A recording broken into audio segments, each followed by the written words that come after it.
All right, I'm going to turn it over to Carol Shaw, founding member of VNet, outgoing treasurer, and the leader of tonight's talk on conservation. Thanks, Brooke. I can use this mic. Got over COVID a little bit ago and it left a frog in my throat, so bear with me tonight. As Brooke said, I've been with Blue Mountains for a long time, over 25 years. And it's great, kind of started an introduction. We're a community-based conservation organization, and one of the things we try to do is inspire and support landowners who want to restore and protect natural resources on their property. And over those 25 years, we've had literally hundreds of people we've contacted who have done a lot of work on their property to restore and protect it, and they'd like to see that stay after they're able to take care of it. We'd like to see it stick around. And one of the ways to do that is a conservation easement. So we're going to talk a little bit about that tonight. Conservation easements might not be for everybody, but they're a great tool as a way to protect your investment, if you will, and the stewarding that you've put into your property. So tonight I'm going to give a quick overview of what a conservation easement is. We're not going to spend a lot of time on that. But then we have a panel of two landowners that have conservation easements on them, and then two folks who represent agencies or organizations who hold easements. And we'll go through a little bit of a facilitated questioning with them, and they'll tell you about some of their experiences. Because time's short and because we're going to go through that, hold your questions till the end if you could, and I think a lot of them might get answered as we get through it. And then we'll try to leave plenty of time. We're going to go a little later tonight than we usually do for the Q&A. So I think with that, we'll get started. The two parties, and I'm not going to read these slides so you can read them, the two parties referred to here are generally a landowner and a land trust, or a unit of government that can act in the same capacity. Conservation values protected in easement can be a wide variety of things, from wildlife to prime farmland to scenic open space. And rights to ownership can also just be about anything. The right to build a house, the right to subdivide, the right to mine minerals, to have certain commercial activities, and so on. All these rights of private ownership are often referred to as a bundle of sticks. And when you hold all the sticks, you own all the property completely free and clear. Most of us don't own our property free and clear. For example, if you have a mortgage, you have probably given a stick to the bank so that you can get their cash. I have a utility that has the right to walk across my property and maintain their utility lines, and that's a stick that I've given up to that person. So in a conservation sense, you've given up some sticks, or you've donated them to a land trust, while you've kept some of yours in your bundle. So there's no standard set of restrictions or easements. Easements are flexible and legal tools. Some prohibit subdividing or development, and others may define allowable limits. Each easement is customized to the land and the conservation values it protects, and it's negotiated with the landowner and the easement holder. I want to thank Stephanie with Driftless Area Land for these wonderful slides. That saved me a lot of time putting together. Landowners retain the right to own and sell the property, but the easement's restrictions permanently attached to the title. All future owners of the land are bound by the terms of the easement and the agreement. And even if an easement is donated and no money changes hands, conveying an easement is technically a transaction of a partial interest in real estate. So you're selling or donating one of the sticks in your bundle, and each stick has a value. The value of an easement is determined by national appraisal standards, and the value of an easement is the difference in the value of the land before and after an easement was placed. So thinking hypothetically, if there's a piece of land worth $500,000, $500,000, before the easement, much of that value may be related to its potential for development. And if an easement on that property is placed and it takes away the right of the development, and then the land is only worth $200,000, then the value of that easement is $300,000, or that equals the development value. So that's in a very simple sense how they work. Land trusts cannot and do not give tax advice. However, it's important to know that donating an easement can offer tax advantages. For example, tax deductions for the donation may be carried forward for up to 15 years.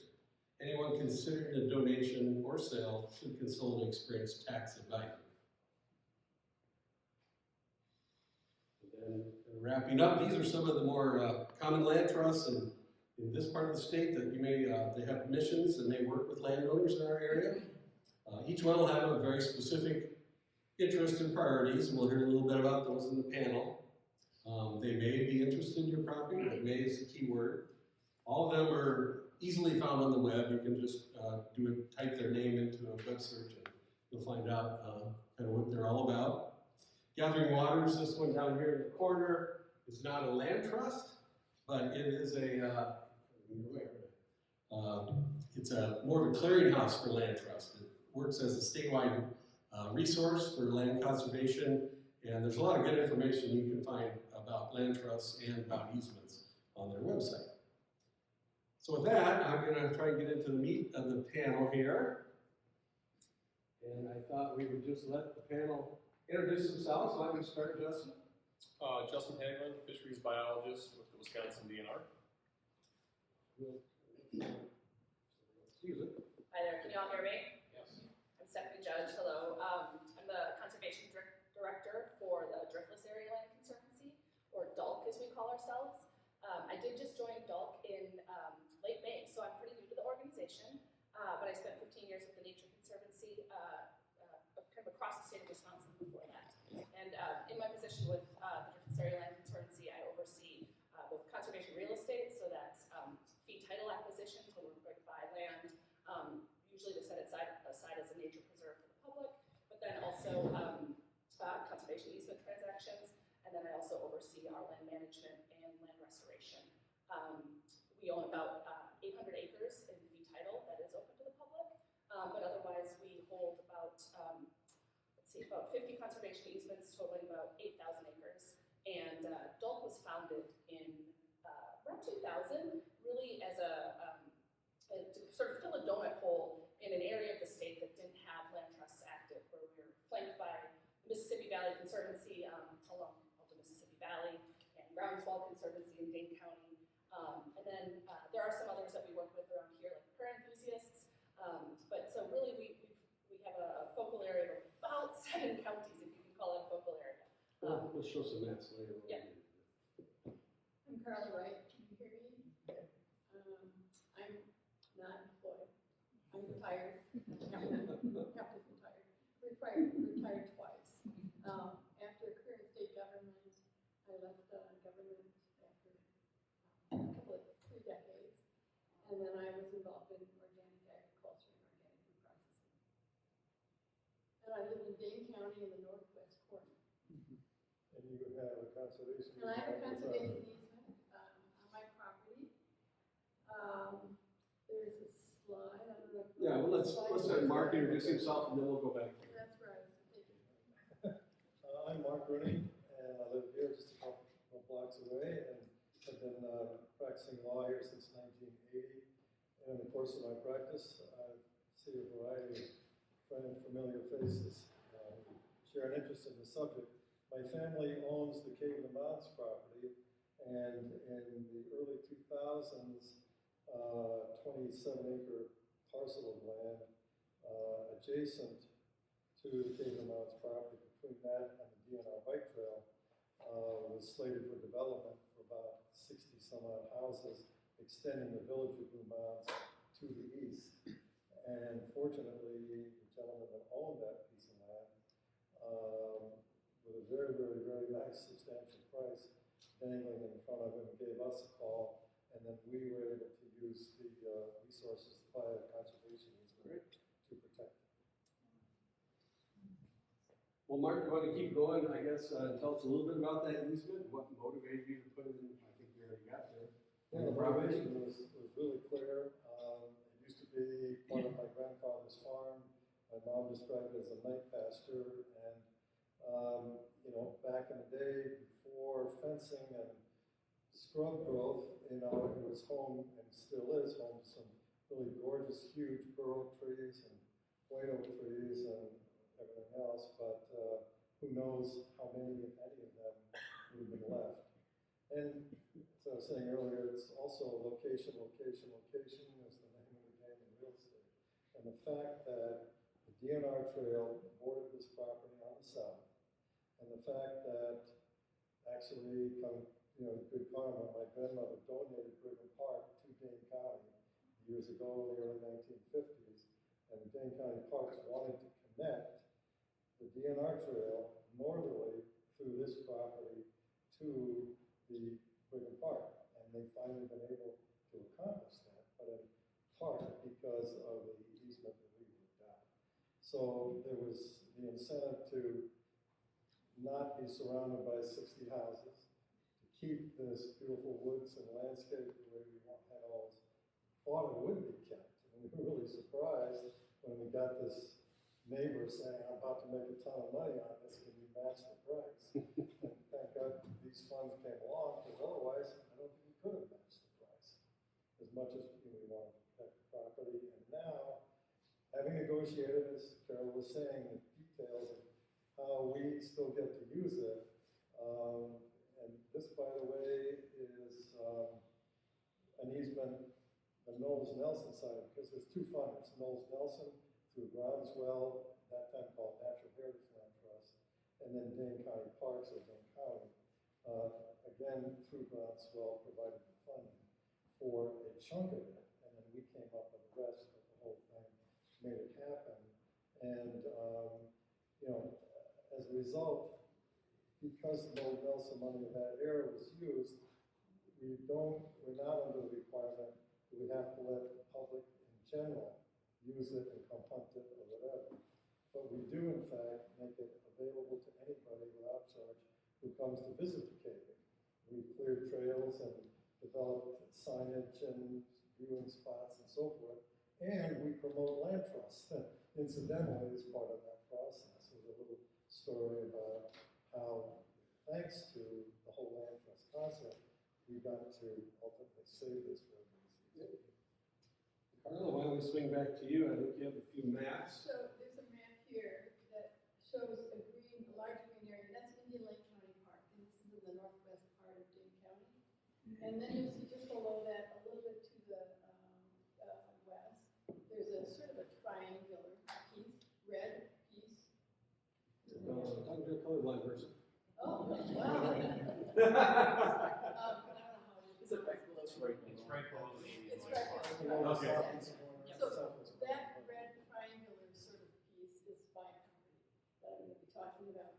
And that was originally 76 acres. And I bought that property in 1987. So I was in there before the drought of 88. It's kind of my benchmark. It's a mix of cropland and woods and prairie remnants. There's a single residence.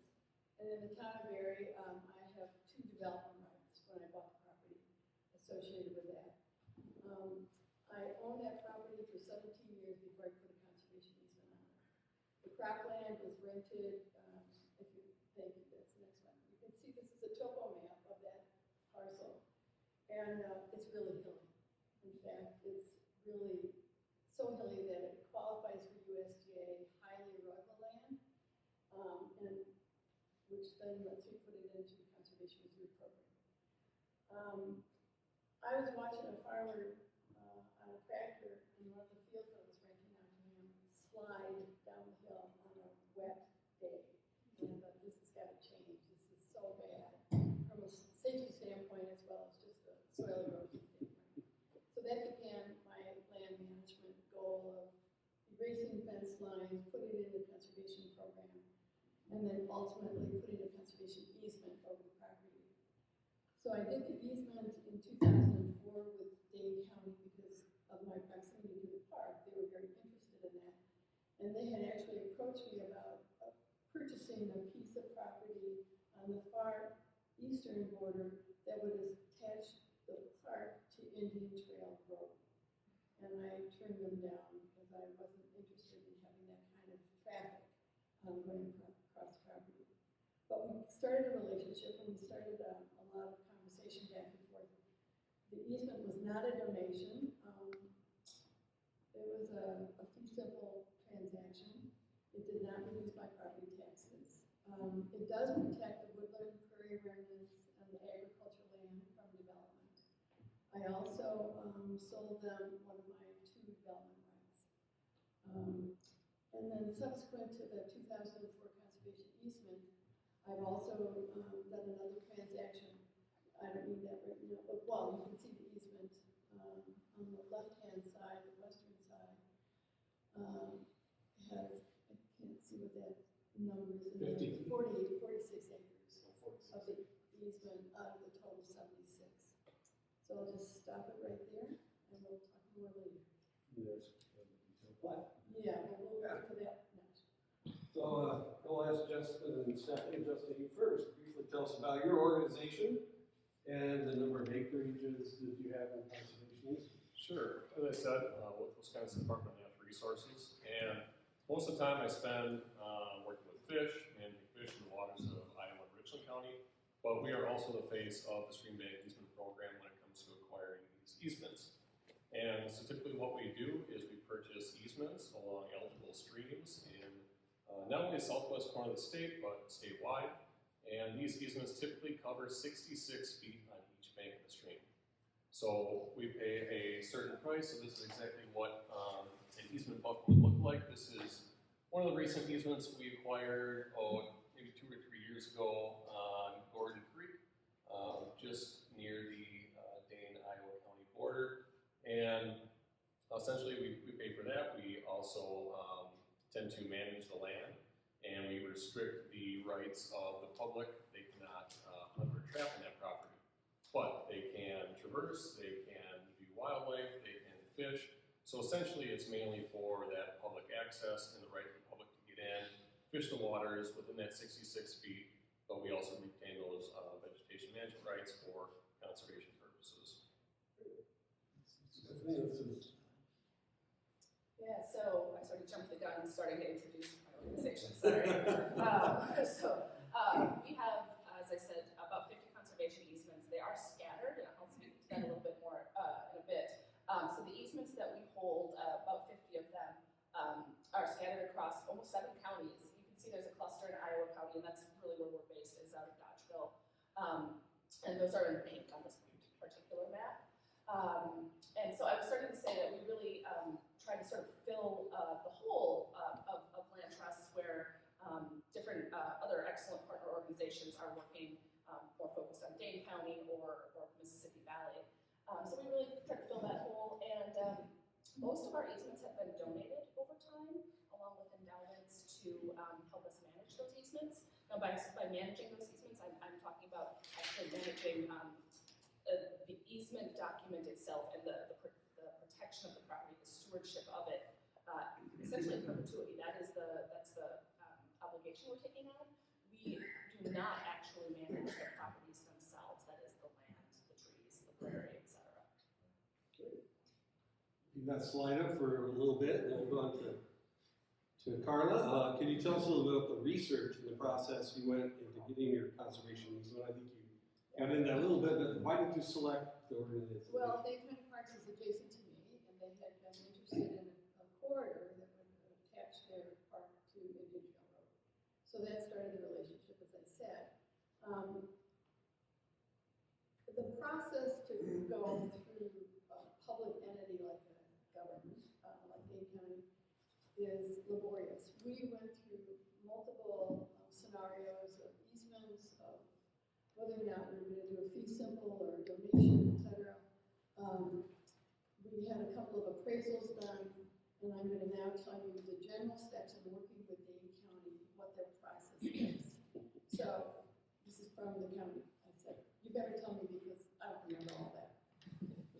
First of all, discuss the goals of the easement with the landowner and delineate the easement boundary, work on draft easement language, because it could be incredibly variable. The Dane County real estate coordinator meets in closed session with the Park Commission to discuss the easement and obtain approval to move forward. So there's levels within Dane County. Then we get an appraisal, and I, as a landowner, had an option to purchase a different appraisal or ask another appraiser to do it. The appraisal is generally paid by the county, but there's no obligation by the landowner to accept that appraisal. That usually takes 6 to 8 weeks just to get the appraisal. The real estate coordinator for Dane County then meets in closed session with the Dane County Parks Commission to discuss the appraisal and obtain approval to offer and negotiate further with the landowner. Then real negotiations begin, and ultimately a purchase order or a purchase agreement is put out there, and the landowner will sign that agreement, and that then allows the county to go forward. Then the county introduces a resolution to the county board, at which point the easement acquisition becomes public knowledge. But up to that point, it's all confidential, and that's obvious reasons. The committee approvals needed by the Park Commission, the Environmental, Agricultural, and Natural Resource Committees, Personnel and Finance Committee, and back to the county board for final approval. Depending on when the meetings of all those committees fall, the approval process can take as little as 1 month or up to 2.5 months. Ordering the survey, if necessary, and paid by the county, ordering the title insurance, and the actual closing. So it's not, let's just shake hands and make it happen. It doesn't work that way. The reason that Dane County wanted the conservation easement and I wanted to go with Dane County was nicely summarized in the resolution that went to the county board. And that is that the acquisition of the conservation and development rights, I sold them one development right, and the trail easement, there is a portion of the Ice Age Trail corridor available, which hasn't been developed. And Indian Lake County Park are both first priority objectives of the 2001 and 2005 Dane County Park and Open Space Plan. So that's why the county wanted it, and that's why I thought this was a good organization to have a relationship. So that's it. So it is. Mark, do you have any more to tell us about the research and why you selected groundswell? Well, you jogged my memory. I think maybe I first got interested in conservation easements by coming to a meeting, a presentation you had a long time ago about them. But then I'd known Attorney Bill O'Connor, who I call the grandfather of conservation easements. He is the one who was key in the legislative process in drafting a law that allows for them. And then partnered with what was then known as Natural Heritage Land Trust, now Groundswell, and Jim Welch, the executive director at that time. And we actually, as I mentioned, have 2 funding agencies, so we have a dual shared easement that has even greater level of complexity. So we hired Bill O'Connor to, even though I'm a lawyer, I realized that it's an old saying that an attorney that hires himself is a fool for a client. And he brought perspective and expertise that really helped me out. And in the process, able to persuade, with Groundswell's help, Knowles Nelson funding, and they have something called a buffer fund within Knowles Nelson to protect the views along trails, and of course, with the DNR, bike trail going along the southern edge of this area, they were really interested in seeing that people riding their bikes by were looking at beautiful oak trees, not a whole array of houses and so forth. So that was that piece. And then on the Dane County side, they wanted to connect, as I mentioned, the DNR trail to Brigham Park. And, Dane County plays the very long game that you have to in these things.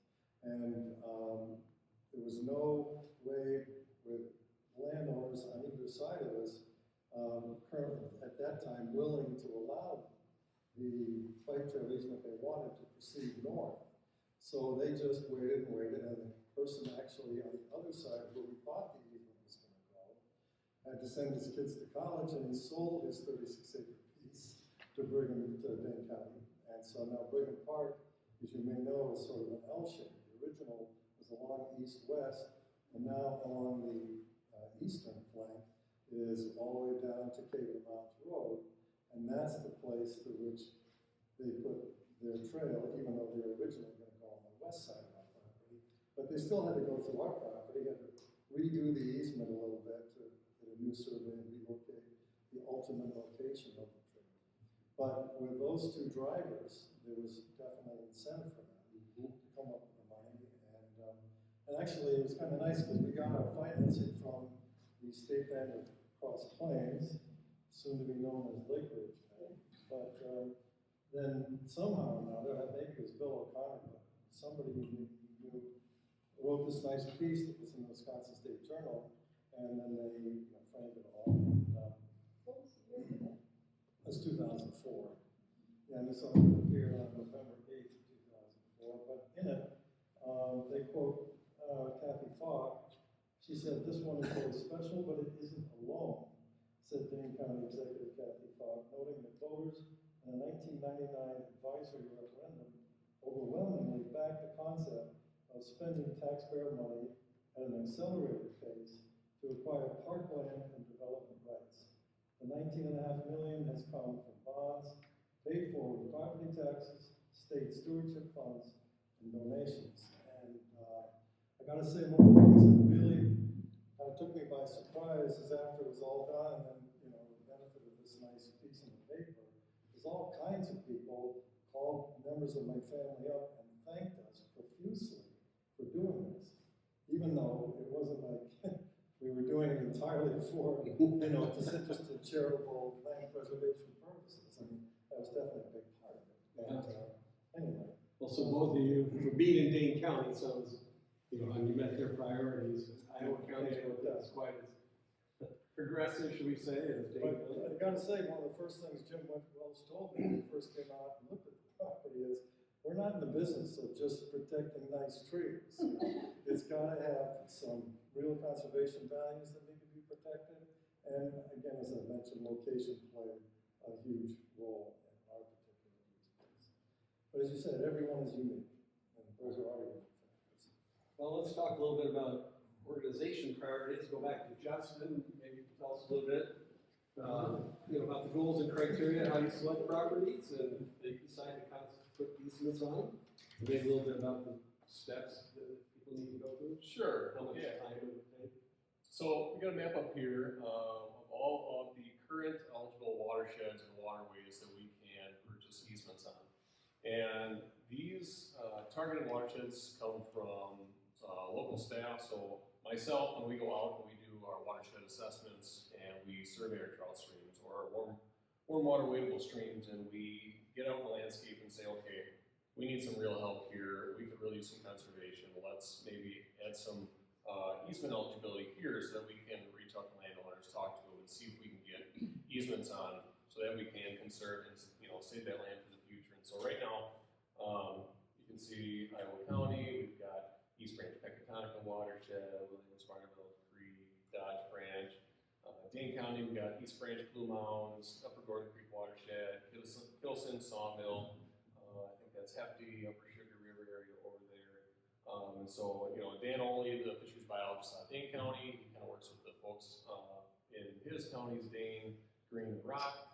Myself, I'm in Iowa County, Richland County, and then the other fisheries biologist out of Dodgeville, Tim Parks, he covers Grant and Lafayette County streams. And so, as we're out surveying the landscape, looking at these watersheds, we can kind of pick and choose, and every few years we decide if we want to pick up a different watershed. Maybe we've already acquired easements in one watershed, we'll switch that over and move that acquisition eligibility. And so, start to finish process, right now it's taking between 6 and 12 months. And realistically, this used to be like a 3-month turnaround time from when we were talking to the landowners to real estate drafting up the paperwork, everything gets finalized. But, with workload duties, that is really getting drawn out. So 6 months is a pretty quick turnaround time. And typically what we do is we reach out to landowners. And I do have pamphlets over this table over here, I didn't hand them out, but it kind of covers everything in our easement program. So we meet with landowners on the landscape, walk the stream, talk about what their goals are, talk about how we manage these streams and what our expectations are on that easement. And if they decide that they want to join the program, because it's not a hard sell program, it's whether you want to join and help us conserve the stream. We send that over to real estate, and they start working on the paperwork, which is pretty simple. A lot of it is typically cookie cutter. We have the same rights for the most part. Sometimes we allow grazing if there's established farms. we don't allow any row cropping, so there's definitely some things that we say, no, you can't do. We don't want that because we want to create these buffers for the waterways. And so, talk to real estate staff. They'll draft up paperwork. Sometimes that takes 3-4 months, depending on what their workload is, what time of the year it is, and then that goes in the review process with the landowner, and maybe they bring their attorney in to see what changes, if any, that they want to make. And then once that's finalized, it's about maybe a 3-month process and the entire closing, just as you close on any sort of mortgage or house. But it's a little bit drawn out because our limited real estate staff are working on dozens of these, and not only easements, but fee title purchases and ATC easements. I mean, anything and everything that you can imagine. And so it can be drawn out a little bit, but it is a pretty simple process. And the consequences of people waiters on your property. Well, yeah, you might have that.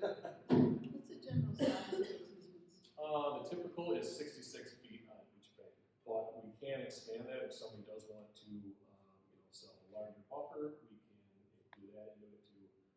But yeah, typically it's at 66 feet that we show up on the You measure that from the center line of the creek or from the bank edge? from each bank, yep, on each side. And so as that stream, streams are dynamic, they do move. So in 20 years, if you have some erosion and that stream does move, that easement does move with that stream. And so it is kind of a fluid easement in that aspect. Yeah, unless you have a fence line, really. Stephanie, you want to give us kind of the lowdown on your criteria and process?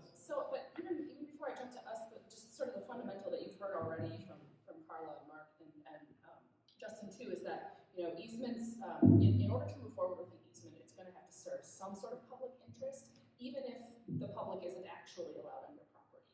So it could be as explicit as public outdoor recreation and education.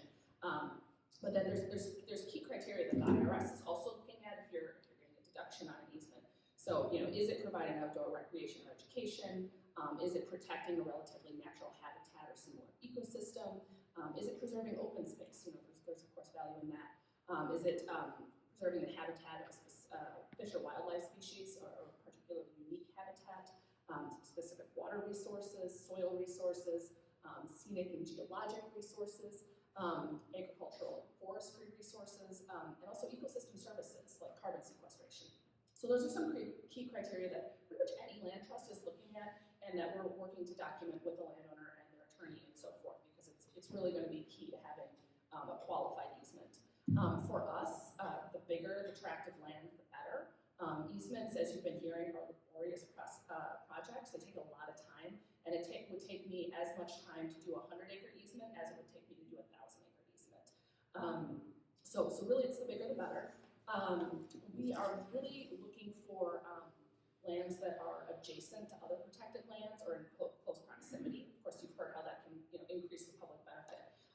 It's also key to creating large blocks of habitat, right? Because the bigger the blocks you can create of land that isn't growing houses, the more it's going to be valuable into the future for a whole lot of different human reasons and for species.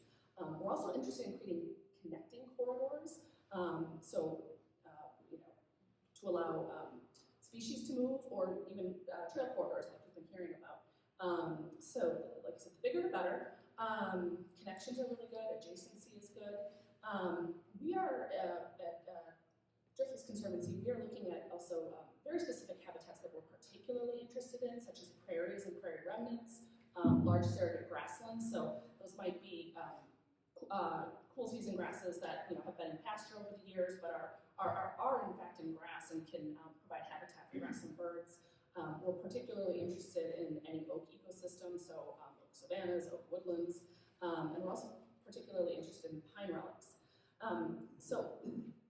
Those are some of the big things. But speaking to on this map, what we are sort of doing now, and as I said, I've just started, but we're really trying to become more focused in how we take easements, because you can kind of see the pink polka dots. And those are largely in some pretty important areas. So some of the colors you're seeing there, it's kind of hard to tell. There is some yellow cross-hatching overlying a lot of it. So those are areas that have been identified in Wisconsin's Wildlife Action Plan as a conservation opportunity area. And so these these areas were long ago identified by DNR ecologists as being particularly important for key species of greatest conservation need. So those are your threatened and endangered species, your species of special concern that are going to need some extra help. Something that we are also looking at more now is something that was actually developed by the Nature Conservancy, and it's referred to as the RCN, or the Resilient and Connected Network. And this was developed over the last decade or so by Nature Conservancy scientists, and it's a look at all of the contiguous U.S. actually, at the areas of the highest biodiversity, existing biodiversity, also the areas that are likely to be, so there's a lot of great stuff there now, but also that it's likely to remain resilient even as the climate warms, and that it also looks at connectivity, right? Because if you have islands of species that can't find mates, it's a problem. The species need to be able to move across the landscape. So the driftless area stands out on a whole map of North America. It's a really, really special place. I think we all know that. But so really, as we're moving forward, we're going to be looking at a lot of different factors and, like I said, adjacency, size, and trying to create corridors. So I would just speak to one key corridor we're working on now, and that is our Driftless Trail project. And we are looking to connect a walking trail, very much like the Ice Age Trail, so a regional corridor from, here we go, thanks. From approximately Governor Dodge State Park on up toward Tower Hill State Park through Taliesin. There's already a couple loops, smaller loops along that route, and then ultimately it would come down toward Blue Mountain State Park and then connect once again to Governor Dodge, probably along the established Military Ridge State Trail. So this would be a key corridor for recreation, but also it's also a really important corridor for the movement of wildlife between the southern driftless and the northern driftless. And so I guess across this then, I think the other part of the question was the process. It is laborious. It's intensive. So I started in May, and I came into it's called a pipeline, but I might call it a backlog. We've got about 15 projects on my plate, and we're going to be hiring another staff person to help, so that's good. But so we try to do whole property conservation easements, and then also these trail easements along trail corridors. But really, it is an intensive process. It's back and forth between a landowner and a land trust, often their attorney, and there's lots of steps in it. I could wave our checklist around, but we can talk more about that specifically later. But it takes some time. A little more complicated, but it looks like you could meet up with some of Justin's fishery areas. Great, let's move on. Thank you. And let's go back to Mark and Carla. The consequences of having a conservation easement. Yes, you said you pay taxes, but were there other tax considerations? Yeah, there's lots of consequences. And then there's another map up here to put up there. I think we got them all. There, that's the one. So this is a plat, a survey plat. And I'm just going to stand up and Sure. walk over there because I really can't see it very well. But this is where it really gets crazy.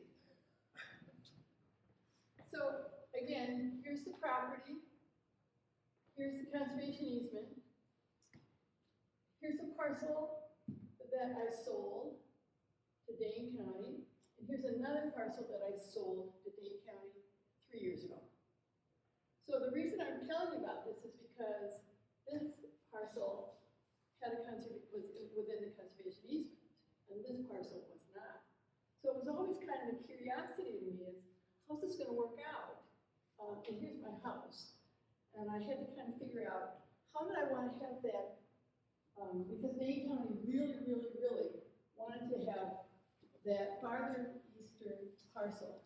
And I said, well, if you want to have that farther eastern parcel, I'd like you to take the farther western one too. So we went back and forth, and they were very amenable to doing that. And the reason they wanted that eastern parcel was because that gives them access from the park to Indian Trail Road. That's all great. And the Ice Age Trail people are going to put a trail just on the farthest, on the outside of my property along that eastern border. But now Dane County Parks has acquired another 350 acres, which is contiguous, and so they're gonna probably reroute it. But anyway, that plat map really shows how complicated it is, and where I can build, and where I can have another development right, and all of that. And every one of those boundaries was negotiated, and walked and figured out where we want to have that. So one of the consequences is my original property included 4 different tax parcels. Every single time we did one of these transactions, those tax parcels changed. And then having to deal with the assessor and saying, well, which parcel are we talking about that used to be such and such a parcel? So that was one consequence that was really tricky. But we got through that. Dane County monitors their conservation easement, and it's been great. They come along every 2 years. They write me a letter and say, we're going to come out. Would you like to walk with us? If not, let's go on your property. They always are looking for buildings, and it's always fine. The land that I had was enrolled in managed forest law, DNR's managed forest law program, and I just folded that into the conservation easement. My CRP land, that's just gotten folded in. I can still do anything I want with my ag land.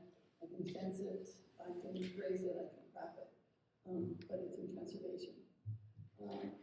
Overall, I would say that having a conservation easement on the land has not been an impediment, neither from a land management standpoint nor from an economic standpoint, because the value that I got from the original conservation easement in 2004, and then when I sold that other parcel that's within that conservation easement 3 years ago, I realized, oh my gosh, I've held this conservation easement so long that the valuation of the land itself is down, but I've certainly kind of regained some of that value just over the years. So it doesn't really mean that it's an economic hardship. Plus, it really retains the rural character of our neighborhood. My neighbors love it, and it's a great habitat area. No regrets. I have no regrets. I mean, it takes a lot of time, it takes a lot of thought, and I did have a lawyer, and I did talk to my accountant about different scenarios with each of those steps, but it's been no regrets. So Mark, anything you want to mention about taxes or monitoring requirements or?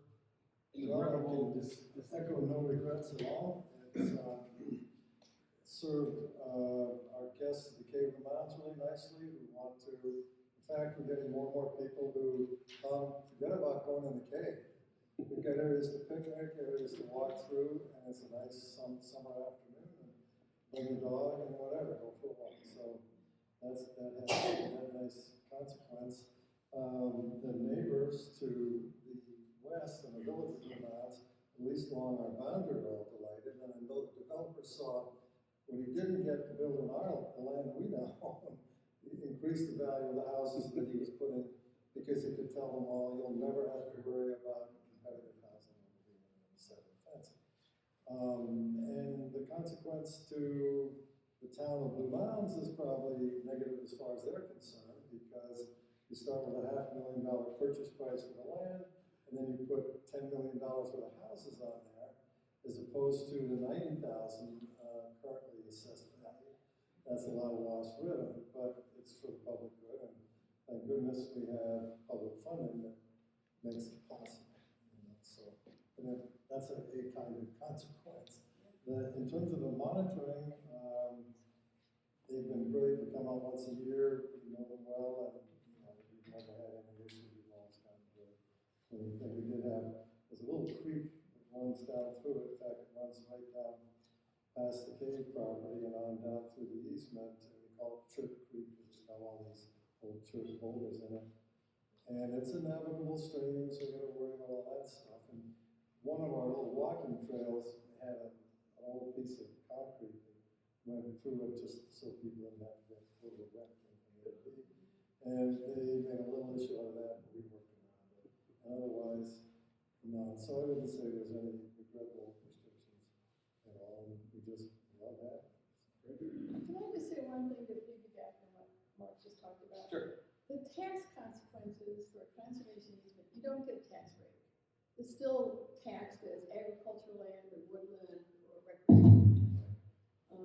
And that's a state problem, in my opinion, that we don't have a tax code that gives you a break for conservation.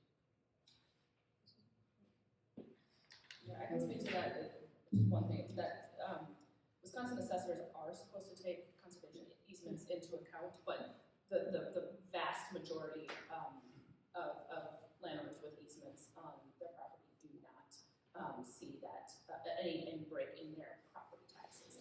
And largely because it's seen as the property being as or more valuable, protected, because it's not going to grow all those other houses. So it's valuable for its intactness.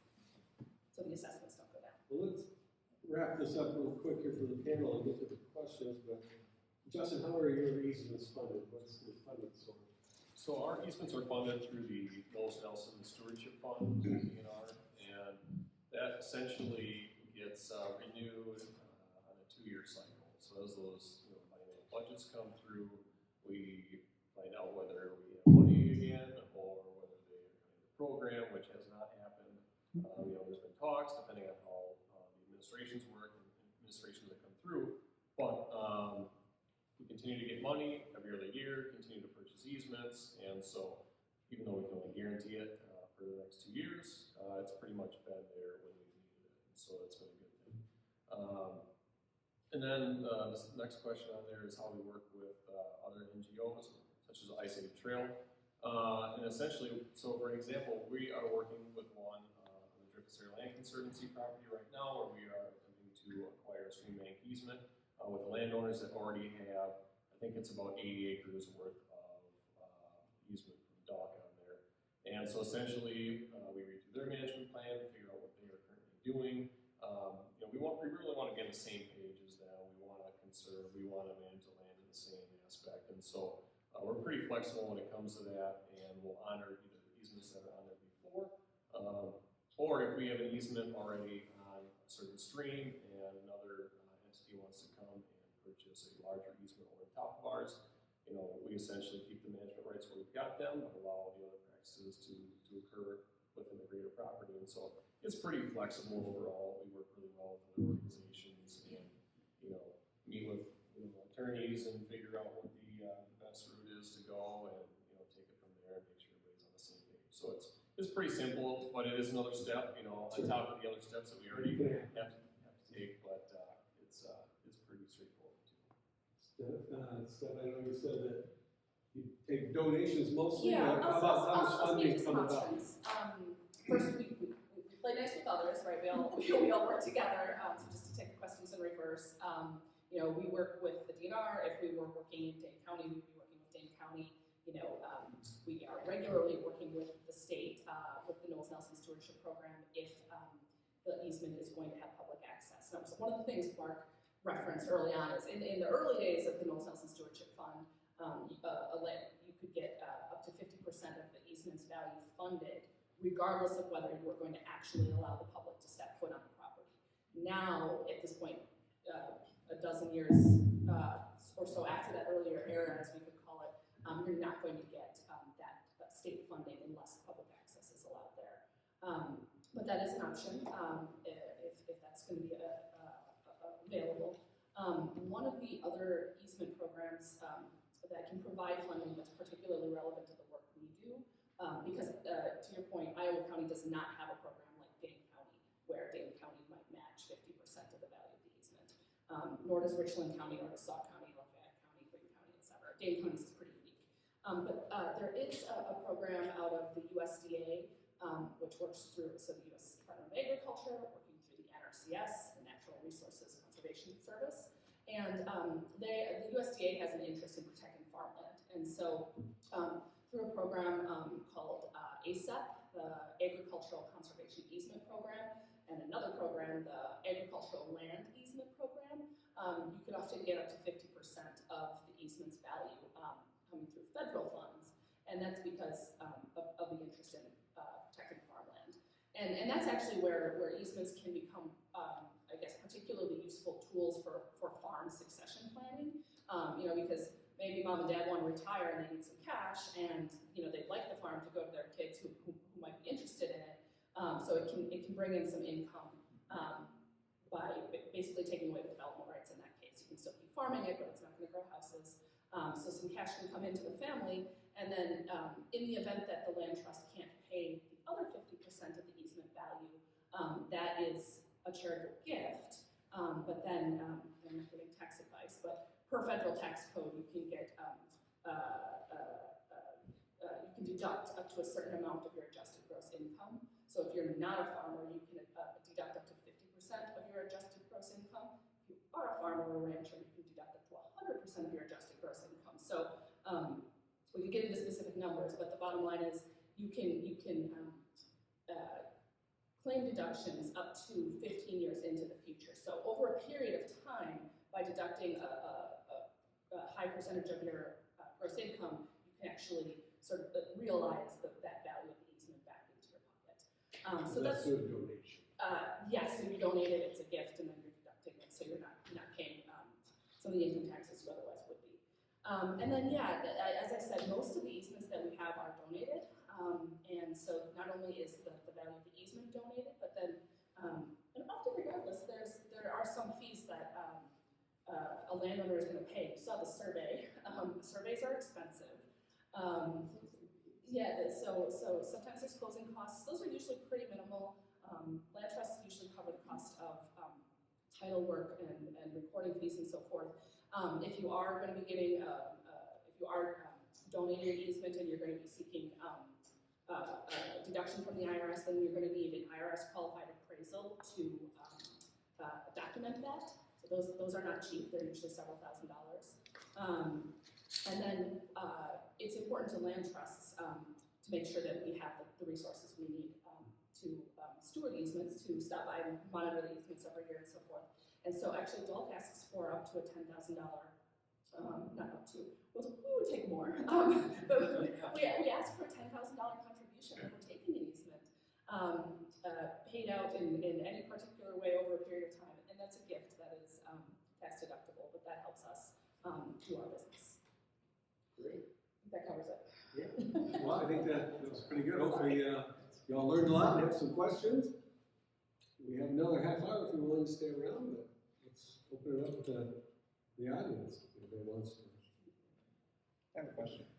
Just speak up, that's all. Do you have to own your land free and clear in order to establish a conservation easement? You have to, if you have a mortgage on it, you have to subordinate the mortgage to the easement. Or, for example, or if you have mineral rights, or if you something like that, it has to be subordinated to the easement. So it doesn't have to be free and clear, but it's a matter of negotiating with your bank. Anything to add? From the DNR side too, same thing. It depends on what who your lender is. Some of those banks may say, no, you can have it. You're good for the money, you're paying your mortgage. Others might say, especially the big banks, they might say, no, that's got to go directly to the mortgage to pay it down. It's not your land yet. And so it all depends on who you have and how they deal with it. Can be done. And so the subordination then results if there's ever foreclosure on the property, that the easement itself can't be foreclosed. And whoever ends up buying at the foreclosure sale takes subject, they get a sheriff's deed from, let's say the bank buys it back and then when the bank sells it, whoever ends up buying it, they take subject to the mortgage. To the easement. And so that it stays in place. And without that protection, the whole thing would fall like house of cards. Because the public doesn't want to spend that kind of money and then suddenly have the easement gone because somebody got in financial trouble, the bank foreclosed and got rid of the easement. And then where all these public funds go, there's no more protection anymore. So that's pretty fundamental, but it's either, as Justin said, you get the big banks taking the money, but at least your mortgage goes down, or they subordinate saying, we'll live with it, because we're not concerned, as you were pointing out, the value of this property doesn't necessarily drop that much. It's really so much in the eye of the buyer. You get some buyers who can't stand anybody telling them what to do with their land, And they're the last people who want to buy something subject to all the detailed restrictions, and you look at, you know, a 20-page easement document, and they just throw their hands up and say, forget it, I'm not gonna buy it. On the other hand, you have people like in this room who are very incentivized by the idea that this land is gonna be protected forever, that what they do is, in their conservation efforts to protect the property, will carry on to the next buyer, because that buyer is gonna be subject to the same set of restrictions. Yeah, and I know we used to purchase easements on, you know, like 20 or 25 years, but in the end, 20 and 25 years goes pretty quick. And especially if, you know, we're out managing the landscape, or we purchase an easement on a stream, and maybe we stick $50,000 or $100,000 into a stream restoration project, you know, 15 to 20 years down the road, after maybe anglers are fishing it, or the public gets to utilize the property, they come one day and say, oh, wait a minute, we can't use this anymore, you know, and that's, you know, funds that come from the government. And so having that easement in perpetuity really helps that, that aspect of it. And Is that all you do now is permanent? yep, that's all we do. And I know even Trout Unlimited, who, you know, we work with a lot, and they purchase easements as well. And they were even recently purchasing, you know, 15 and 25 year, but they had strictly gone to perpetuity as well because of that. You know, they come and they purchase, you know, a chunk of land, do a restoration project, 15, 20 years, you know, the public doesn't have access to it anymore, so. Another question out there? Go back. I'm over in eastern Crawford County, so it would be probably a different organization. But the question, two questions. One I think might be simpler is, once the easement, if there is an easement, if it's along a trout stream or if it's a run, whatever, is it kind of like at that point, hands off? You don't get to go into that area and start, you know, thinning trees and doing that kind of sort of intervention. And the other question I have is what's the criteria? Is it just DOLC comes in and says, well, we think this has conservation value, or it doesn't have conservation value?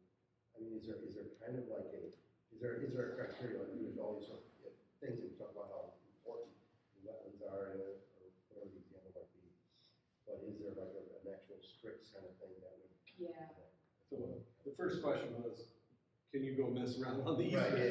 Right. Yeah, I mean, so, as we are reevaluating our criteria, because we've had a document before my time of, you know, so 63 or so criteria. We're actually working with the Southwest Wisconsin Regional Planning Commission to develop a GIS-based tool. So when someone calls, and we've included Crawford County and Grant County, just because it makes sense, we'll be able to more rapidly assess properties. What does it seem to make sense? You know, is it really close to a DNR property or something else? You know, how does it fit on the land without, you know, taking an address and so just trying to create efficiency there. So some of the earliest conservation easements in the country very much were like that. You know, there was an ethos many years ago, decades ago. It was bad to cut a tree, right? We're all tree huggers. So of course, you know, the easements, some of the earliest easements in the country, some of those that I'm most familiar with actually through the Nature Conservancy are 40, 50 years old. And, you know, they said no cutting of trees. We've since learned that's a problem, right? Because especially around here, we live in a fire-adapted landscape where fires here historically burned across the land every 3 to 5 years. And so in the absence of fire over the last century, we've our land has grown up in a lot of trees and shrubs that shouldn't really be here, and that have led to the decline of some really iconic species of this area. So where I'm going with this is rather than dictating specific land management details that might change with science in decades, contemporary easements will typically refer to a resource management plan that can be referred to and updated over time. So, you know, every easement is going to be unique. So it might be that you have some amazing oak savanna on your property, and that easement is really going to look to protect those oaks and not want you to go, you know, cut those down for lumber. So it is going to protect that to some great degree, but it is not going to make it hands off because the land needs to be managed. So I hope that answers it. Thank you. And I can chime in too from the DNR side of things in our stream bank easement program. And those easements are pretty much straightforward, where we do retain the vegetation management rights But the answer is, it depends. So like your biologist would be Kurt Olson over in Crawford County. So for example, like I've worked with, you know, dozens of landowners that come and say, well, you know, we want to, you know, either cut down box elder trees or cut the honeysuckle or manage the invasive species. And I mean, that's exactly what we want to do. So as long as it aligns with our conservation goals and objectives, you know, it's as simple as, yep, here's land use agreement for the next 5 years. You may, you know, do all these prescriptions and, you know, we're good to go, because essentially we would like to be able to do that, but we don't necessarily have the time and staff to do that on an annual basis. And so it depends, you know, what the landscape is, what's out there, what your local biologist is managing for along that stream corridor. And so. I'll just say one thing too, you know, conservation easements are an awesome tool at protecting the land from development, but they don't protect the land from neglect. And so, you know, we, as a land trust, one of the things that I want to do when I come visit a property to monitor the easement, yes, to make sure there's no houses that aren't supposed to be there, is I'm going to have a walk with whomever I'm meeting with and share what I see on the land. Do I see some new invasive weed? Do I, you know, maybe they've been working on brushing out their savanna and applying fire. How is that going? You know, do they need to do some interseeding? So, you know, we try to make it a partnership in management. And so while we're not doing active management ourselves, we try to provide resources. And I can also say that once you have an easement on your property, you're also likely to be more eligible for cost share programs, like through the DNR's, the DNR has a great landowner incentive program, LIP grant program for landowners in the driftless. So, you know, there's collaboration throughout. You guys get to go muck around on your easements? Oh, yeah, and in fact, even though I misspelled the word burr, it's got one line instead of two. This is the LLC we set up to purchase the land with the help of the easement I described previously. And then we've undertaken, on a quite extensive basis, an attempt to restore, including burning, the woodlands in certain areas. And dealing with garlic mustard, of course, and in fact, my teenage son used to go work there. Summer's just pulling garlic mustard. Hasn't forgiven Full-time job. But anyway, and that's one of the things we try to educate the people walking through the trails about, is, you know, see that this used to be like this, and now you can see the results of what we're doing. So. I think when I put my conservation easement, I think I had 5 different management plans in place. Some of them were CRP, one was MFL. It just depended on where you're looking and where you're talking about. They were all within the easement, and they were just folded in the language. So, yeah, I get to do all of that stuff too. Another question out there? Well, let's have Brooke give hers and come back. So you mentioned to me that you talk about management that needs to happen, but that you guys don't do the management. So I assume the landowner remains responsible for any financial implications of that? Yeah, so easements typically shouldn't create what we would call an affirmative obligation, something that you are obligated to do. I mean, you're obligated to basically they should say what you can't do. You can't go build those houses, you can't go cut down those particularly awesome trees. Oh, you can manage your forest through these plans. But yeah, they don't say you must go burn your prairie and savanna and brush out your woods. We would love it if you could do that. So if a property, sold to another landowner after people die, and the new landowners don't really have an interest in maintaining a prairie that you've spent years working on, like that, in theory, could just In theory. go away. Yeah, well, not in theory, right? Like, you know, if a prairie isn't burned or mowed, it's going to disappear. It's a disturbance-dependent system. At least that prairie, for example, might not be tilled into corn. You know, so the easement could prevent that. That does actually get into something with CRP. If an easement requires something or prohibits something from, like a large grassland from being tilled, there is some chance you will not be eligible for CRP, the Conservation Reserve Program. So you have to be careful about that in drafting easements. And that's because, you running the CRP program would be like, well, wait, why do we have to pay you to preserve that? The easement is already protecting that, it's already in grass. So that's just something to consider, but most easements are compatible. But Justin, in your case, you might go out and manage the property or actually do work on it. Yeah, absolutely. And we also partner with like Trout Unlimited, and they have a lot of resources for, you know, maintenance crews and work days. And so, for example, we've been working the last couple of years on a stream just south of Ridgeway, so in County Creek, where Trout Unlimited wanted to do some work. I said, we've got a great stream, and I think we've done about 900 feet of, you know, invasive tree, you know, box elders, brush removal, you know, treating those stumps. And then we're even rolling in a habitat restoration project as a follow-up and probably a tree planting.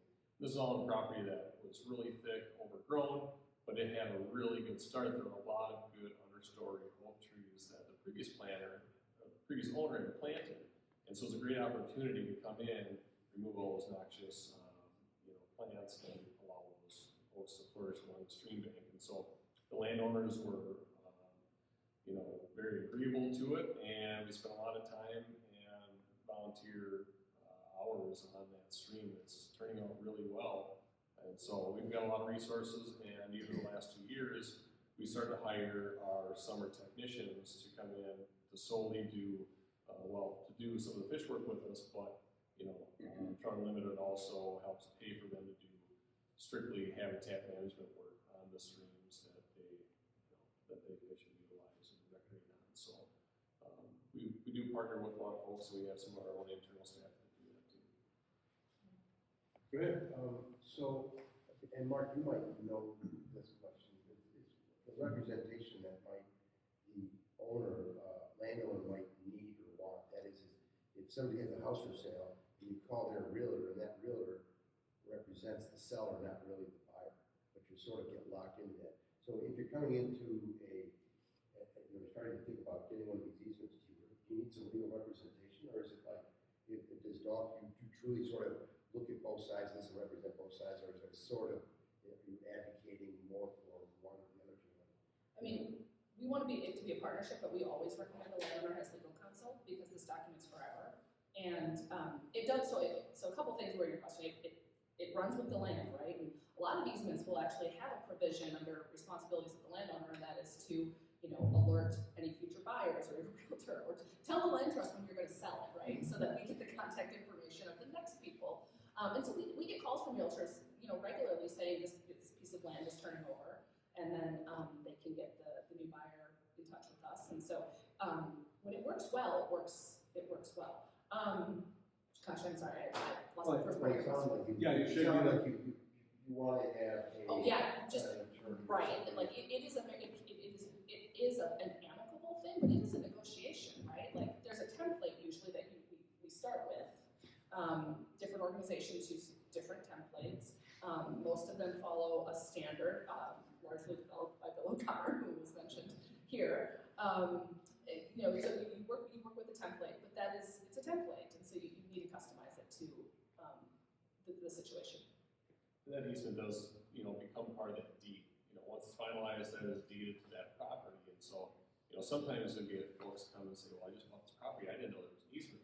Well, how did you not know there was an easement on it? Did you not, you know, look at the paperwork? And so it's like one of those things where it's there. You know, a lot of times realtors, and most people know when they purchase property that they're purchasing it. And, you know, as realtors tell folks that are looking at it, because I get questions every year that somebody's, hey, I'm looking at buying this property, it's got an easement on it. What can you tell me about it? What are the restrictions? What can and can't I do? You know, and sometimes that plays a role into, you know, them purchasing property or not, but it also depends on what their goals are with the property. Do they want to come in and put livestock in and start a grow cropping? Because that's probably not going to work. But if they want to come in and, you know, they want the same opportunity for the public to enjoy that piece of property, it's a great opportunity for them to invest in something that's already got a good value attached to it. So, just one thing, any informed buyer should know that there's an easement on the property because it's a recorded document, and so it should come up in a title search before closing. Another aspect is Wisconsin law now requires any seller of property to complete, if it's your residence, so it's called a real estate condition report. There's also an equivalent called a vacant land condition report. All right? And so in that document, you were required to disclose, of course, an easement. In fact, the case that came to my office recently in which an elderly couple filling out that vacant land disclosure report failed to disclose the existence of its easement. It got purchased, and as you point out, the buyer in his title had all the evidence in the world that this conservation easement existed, but he was planning to develop the property, and bam, he runs into this easement, and he's really upset that he bought property, and he's now trying to sue the sellers for their failure to be completely transparent about, the presence of the easement on the property. So if you ask a lawyer whether you should hire a lawyer, the answer is always going to be yes. You gotta have no one's gonna swear. It's complicated. I mean, just for example, Stephanie's talking about affirmative obligations and so forth. Well, in the document, they generally use the word covenants. So you have affirmative covenants and negative covenants. And anyway, like a lot of legalese, it's not immediately apparent what this means. And so a lot of the role I play as a lawyer is just translating the more complicated language into the understanding you need to have. Because I don't want you signing anything unless you are fully comfortable with what it says and how it's going to affect your future. When I talked about selling that parcel within the easement itself has language in it that talks about division of property within the easement. And so that was my lawyer's recommendation about how to write that up initially. And so it really talked about, without going into all the details, when I decided I was going to sell that parcel within the easement, I had to go back to the easement to make sure that that was okay, and have everybody look at it and say, yep, this is cool, this works, because it just all worked out. But yes, you got to have a lawyer. And another aspect of these is they're very hard to get rid of. In other words, basically, the owner of bird by easement that doesn't want it anymore has got to go to court and not likely to win a case in which that person gets the court to order some portion of the easement removed from the land so the owner can do something with it. And there's complicated provisions in your easement document that says if that happens, you have to repay. And it doesn't have to be you, the original person. It could be three generations or three owners down the line that has to repay, for that portion of the easement that's gotten removed to the various entities who provided it. So, it's not an insignificant process. All right, let's get to No, the. you're good. I mean, you're kind of answering some of the questions as I'm listening to these examples. But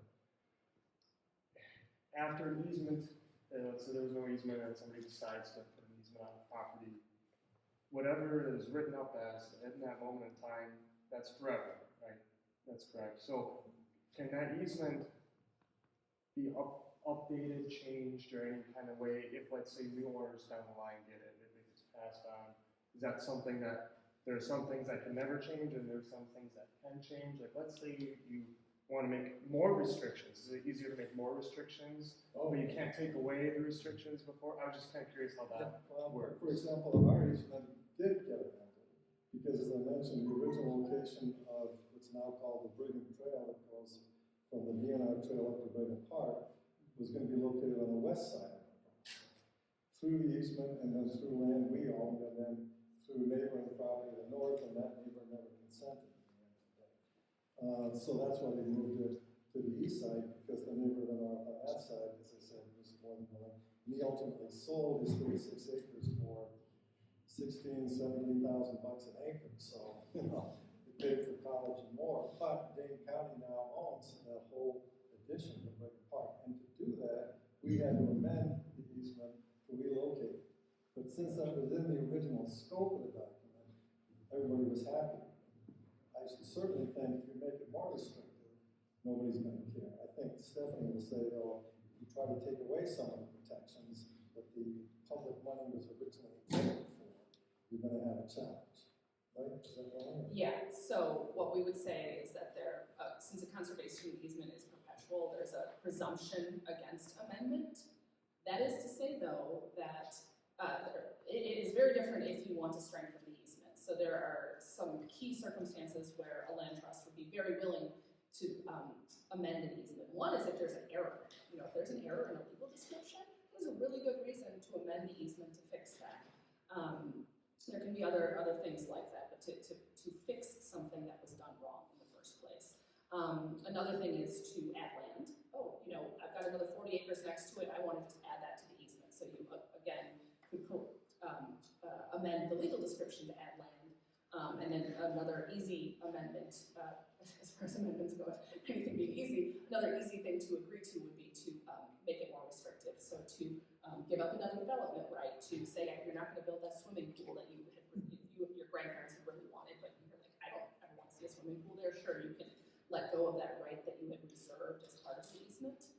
Because most easements have a section where the grantors can reserve rights. I want to reserve a right to build a house over here, and I want to reserve a right to X, Y, or Z.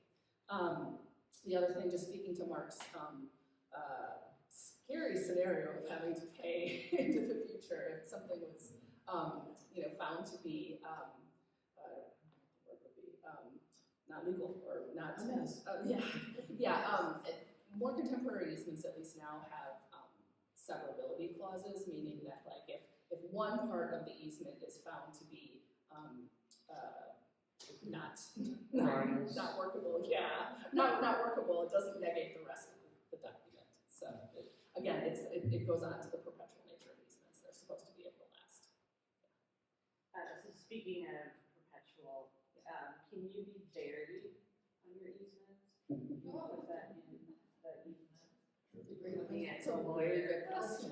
So that is one of those rights you could reserve, subject to law, right? Like, so an easement doesn't trump local, state, federal law. So if you are legally able to be buried on your property based on whatever, wherever you live, you could explicitly reserve that right. Most easements, those there's two different types of templates actually in use in Wisconsin right now. The very traditional standard that we are all the most familiar with would be where they are really listing out the things you can't do. You can't build those houses. You can't do. So, unless it says you can't bury someone, there's probably an argument you could. There's another template actually being used now, considered a potential model. It was put up by Gathering Waters. It's actually 180 degrees opposite. It lists out everything you can do. So that would come into play there.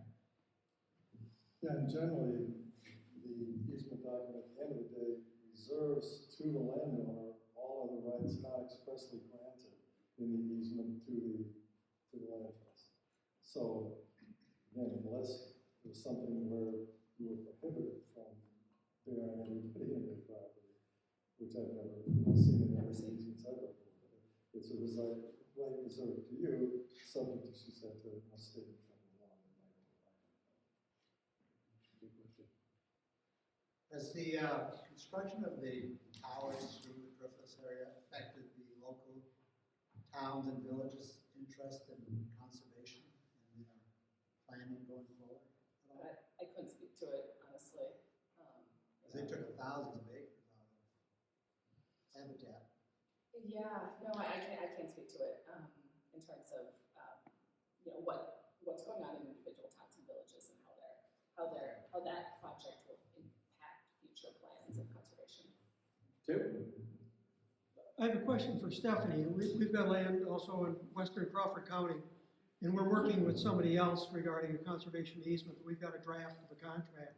Great. And the biggest concern is that I don't want to see houses built there. Don't want to see houses.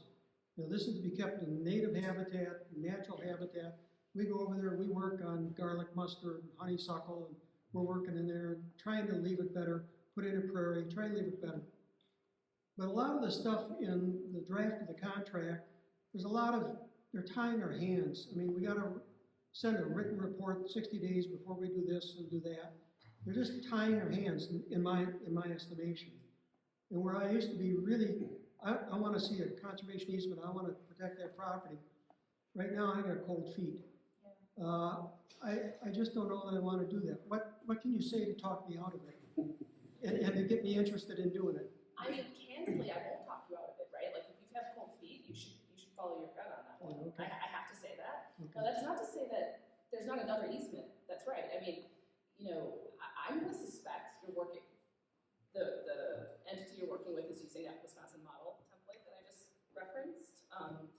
And it is challenging. I've really just started working with it since I picked up easements for Dalk in September. So I focused on land management all through growing season, and then sort of turned my attention to easements in September.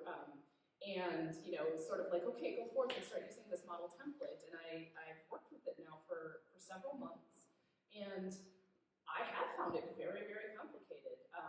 Earlier easements, as Mark at some point referenced, that easement 20 pages. I'm going to bet the one you're looking at is probably closer to 40. There are simpler options. So you could work with, speak to the land trust that you're working with and ask if, there is a simpler template. If you are working with this model template,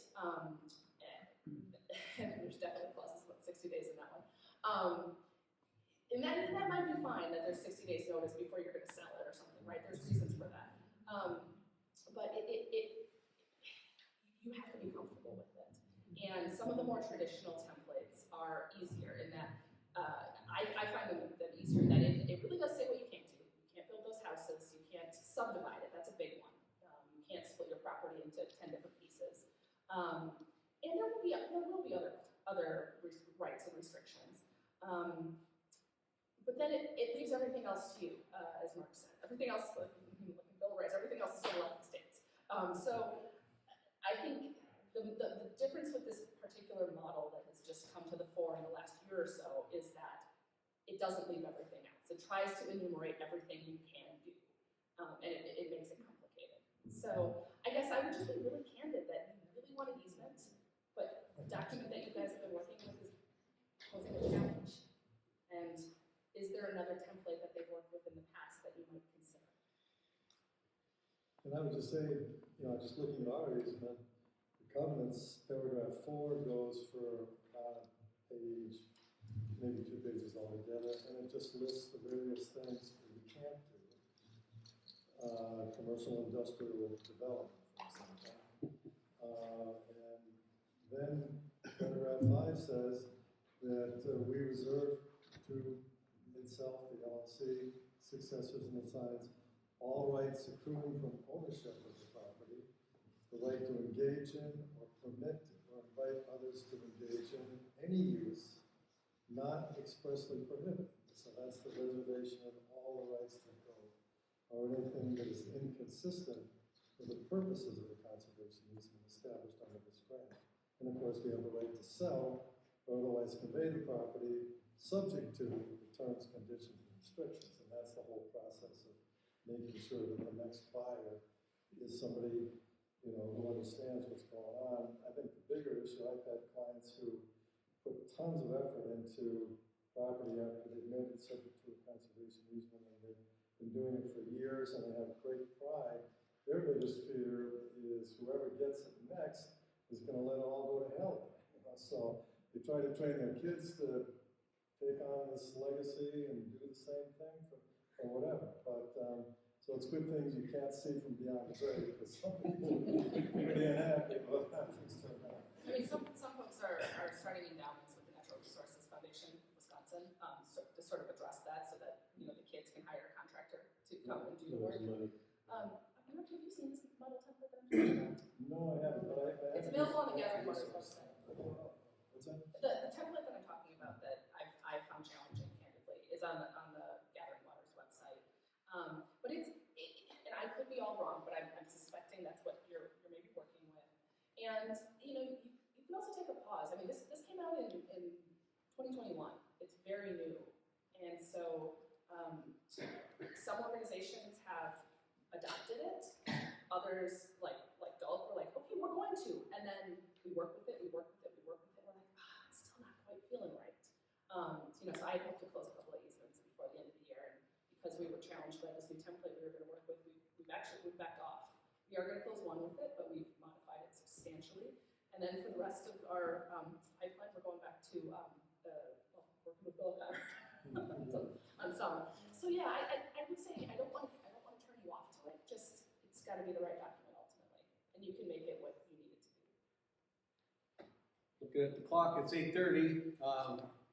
We get most everybody's questions answered? No? Thanks a lot for coming. Thanks for